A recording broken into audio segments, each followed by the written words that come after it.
Look, even I posted a BeReal. BeReal is the latest addition to the social media platforms on the internet. The BeReal app sends its users a time-sensitive notification, allowing them only 2 minutes to record themselves and post it for their friends to see. All social media platforms have their downsides, and so does BeReal. Here are 5 things that you need to be cautious of while using BeReal. 1. Privacy. It is relatively easier to connect with strangers on this app, so keep your account private and only limit it to your close friends. 2. Location. If you still want to keep your profile public, make sure to not post your location all the time for the public to see. 3. Unregulated content. Unlike other social media platforms, there is no restriction to what a person can post on BeReal.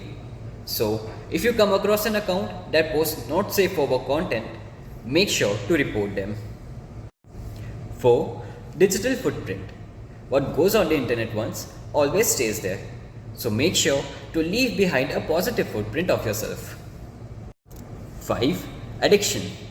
BeReal, like any other social media platform, can be very addictive. So regulate your screen time on it. One way to do so is to set up reminders on the usage. Keep these 5 points in mind for a safe and smooth experience on the app. Thanks for listening and follow the School Social for more such informative content.